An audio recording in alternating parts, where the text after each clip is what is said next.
Hello. Straight line சாப்டர்ல miscellaneous problems பார்த்துக்கிட்டு இருக்கோம். இப்போ வந்து ஒரே ஒரு ப்ராப்ளம் பார்க்க போறோம். அது எது ரிலேட்டடா அப்படின்னா ட்ரையாங்கிளோட area and also point of intersection. அதாவது ஒரு 3 லைன் ஸ்ட்ரைட் லைன் ஈக்குவேஷன் கொடுத்துருப்பாங்க. அந்த ஸ்ட்ரைட் லைன் ஈக்குவேஷன்ஸ் அதை சைட்ஸ் ஆஃப் த ட்ரையாங்கிள் கொடுத்துருப்பாங்க. அதை யூஸ் பண்ணி நம்ம ஏரியா ஆஃப் த ட்ரையாங்கிள் கண்டுபிடிக்கணும். எப்படி கண்டுபிடிக்கலாம்னு பார்ப்போமா? கமா. Question என்ன? Find the area of the triangle formed by the lines y minus x equal to 0, x plus y equal to 0, x minus k equal to 0. முதல்ல என்ன பண்றோம் அப்படின்னா முதல் ரெண்டு ஈக்குவேஷனை வந்து நம்ம வந்து சால்வ் பண்ணுறோம். ஓகேவா? சால்வ் பண்ணலாமா? முதல் equation y minus x is equal to 0, அடுத்த equation x plus y equal to 0. இது ரெண்டையும் என்ன பண்ணலாம்? ஜஸ்ட் ஆட் பண்ணலாம். So y plus y சேர்ந்துக்கணும். minus x plus x cancel ஆயிடும், equal to 0. So y is equal to 0. இப்போ substitute. எதை substitute பண்றோம்? y equal to 0 in any of the equation. y minus x is equal to 0. This implies y is 0 நம்ம substitute பண்ணும் பொழுது 0 minus x is equal to 0, that is x is equal to 0. So ஒரு point என்னன்னா 0, 0. இதை வந்து நம்ம ஏன்னு வச்சுக்கணும். ஓகேவா? இப்போ அடுத்த ஈக்குவேஷன் என்ன? அடுத்த ரெண்டு ஈக்குவேஷன் சால்வ் பண்ணும். x plus y is equal to 0, x is equal to k, x minus k equal to 0, x equal to k ன்னு எழுதலாம். இப்போ இந்த k-வை கொண்டு போய் அங்க சப்ஸ்டிட்யூட் பண்ணுவோமா? Substitute x equal to k in x plus y equal to 0. So substitute பண்ணோம்னா y is equal to minus k. மறுபடியும் இப்போ நமக்கு என்ன தெரியுது? k, minus k. இதை நம்ம ஒரு b-ன்னு நம்ம செட் பண்ணிக்கலாம்.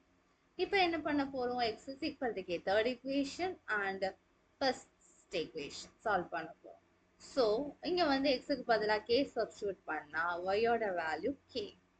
ஸோ சிங்கிற பாயிண்ட் k, k. ஸோ நமக்கு 3 பாயிண்ட் கிடைச்சிருக்கு. என்னென்ன பாயிண்ட்னா origin and k, minus k and k, k. 3 point கிடைச்சிருக்கு. ஸோ நமக்கு இப்போ ட்ரையாங்கிள் என்ன ஷேப்ல இருக்கும் அப்படிங்கிறது, என்னென்ன வெர்டிசஸ் ஜாயின் பண்ணுங்கிறது கிடைச்சிச்சு. ஸோ இப்போ நமக்கு ஏற்கனவே ஒரு ஃபார்முலா தெரியும். எப்போ வந்துட்டு நம்ம வந்து ஏரியா கண்டுபிடிக்க முடியும்னா 3 வெர்டிசஸ் இருந்தால் கண்டுபிடிக்கலாம். 3 வெர்டிசஸ் ஆஃப் த ட்ரையாங்கிள் இருந்தால் கண்டுபிடிக்கலாம். அதுக்கு ஒரு ஃபார்முலா இருக்கு. ஸோ அந்த ஃபார்முலா தான் இங்கே போட்டுருவோம். Half of x1 times y2 minus y3 plus x2 times y3 minus y1 plus x3 times y1 minus y2. So இந்த ஃபார்முலா வந்து நமக்கு தெரியும். இதுல வந்து x1 y1 என்ன? 0, 0. x2 y2 என்ன? k, minus k. x3 y3 என்ன? k, k. இப்போ பண்ணலாமா? So half is equal to absolute value of x1 ஓட value 0, so அந்த topic is 0 ஆயிரும். x2 equal to k, y3 ஓட value k minus y1 ஓட value 0 plus x3 ஓட value k, y1 ஓட value 0, y2 ஓட value minus k.